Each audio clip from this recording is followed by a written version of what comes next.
ഞാൻ പറഞ്ഞല്ലോ ഈ അന്തർധാരയുണ്ടെന്ന് ഞാനല്ലേ ആദ്യം പറഞ്ഞു.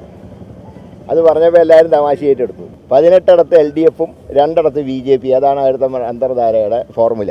കരുവണ്ണൂർ ബാങ്കുമായി ബന്ധപ്പെട്ട് മുഖ്യമന്ത്രി തൃശ്ശൂർ CPM ജില്ലാ ഓഫീസിൽ വന്നത് തന്നെ ഡീൽ ഉറപ്പിക്കാനാണ്. തൃശ്ശൂരിലും തിരുവനന്തപുരത്തും UDF സ്ഥാനാർത്ഥികൾ വിജയിക്കുമെന്ന് കോൺഗ്രസ് നേതാവ് കെ മുരളീധരൻ. മറ്റ് 2 മുന്നണികളും തിരുവനന്തപുരത്തും തൃശ്ശൂരിലും സന്ധി ഉണ്ടാക്കിയിട്ടുണ്ട്. EP ജയരാജൻ വിവാദത്തിൽ മുഖ്യമന്ത്രിക്കെതിരെ കടുത്ത ഭാഷയിലാണ് കെ മുരളീധരൻ പ്രതികരിച്ചത്.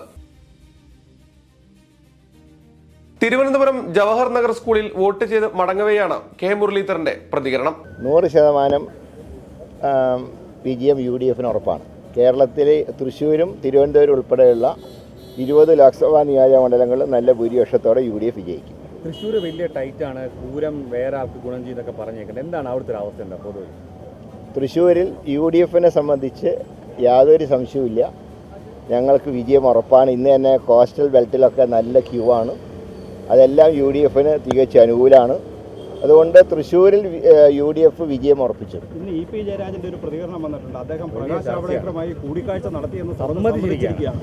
ഞാൻ പറഞ്ഞല്ലോ ഈ അന്തർധാരയുണ്ടെന്ന് ഞാനല്ലേ ആദ്യം പറഞ്ഞു. അത് പറഞ്ഞപ്പോൾ എല്ലാവരും തമാശയായിട്ട് എടുത്തു. അന്തർധാര വളരെ ശക്തമാണ്. 18 LDF-ഉം 2 BJP. അതാണ് അവിടുത്തെ അന്തർധാരയുടെ ഫോർമുല. തിരുവനന്തപുരം തൃശ്ശൂരും BJP-ക്ക്, ബാക്കി 18 സീറ്റിൽ LDF. ഈ ധാരണ ഞങ്ങൾ പൊളിക്കും, ഒരു സംശയവും വേണ്ട. ആ 2 തന്നെ ഒന്ന് തൃശ്ശൂരായിരിക്കുമോ?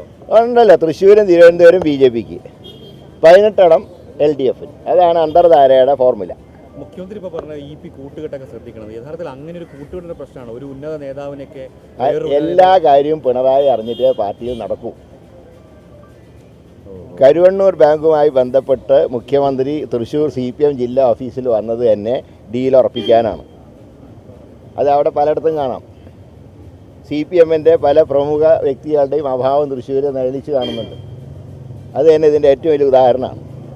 പക്ഷേ ആ ഡീൽ കോൺഗ്രസ് പൊളിക്കും. 101% പൊളിച്ചിരിക്കും. അതാണ് ഞാൻ പറഞ്ഞത് 20-20 ജയിക്കുന്നു പറയുന്നത്. അടിസ്ഥാനം എന്തായിരിക്കും? എന്തിനു വേണ്ടിയായിരിക്കും? കോൺഗ്രസിനെ നശിപ്പിക്കാതെ തന്നെ. അതിനപ്പുറത്തേക്ക് സ്വന്തം സേഫ്റ്റി.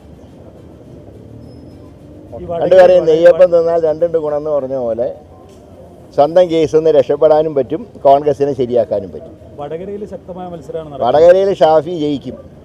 ഞാൻ 20 എന്ന് പറയുന്നത് ഇൻക്ലൂഡിങ് വടകരയല്ലേ. ഈ അവസാന ഘട്ടത്തിൽ മുസ്ലിം കേന്ദ്രീകൃതമായി മാത്രം തെരഞ്ഞെടുപ്പ് പ്രചാരണം നടത്തി അത്തരത്തിലുള്ളൊരു പ്രചാരണമാണ് നടക്കുന്നത്. അതൊക്കെ അത് വർഗീയതയുടെ കണ്ണുകൊണ്ട് നോക്കുന്നവർക്കാണ് അങ്ങനെയൊക്കെ തോന്നുന്നത്. ഇനി അത് അടുത്ത ഫ്ലൈറ്റിന് കൊച്ചി വഴി പോളിംഗ് ബൂത്തുകൾ സന്ദർശിക്കാം. വോട്ട് പാഴാക്കാൻ പാടില്ല, അതുകൊണ്ട് വന്നു. പ്രവർത്തകരെ കണ്ട ശേഷം വിമാനമാർഗം കൊച്ചിയിലേക്കും അവിടെ നിന്ന് തൃശ്ശൂരിലേക്കും മുരളീധരൻ പോകും. M5 news, Thiruvananthapuram.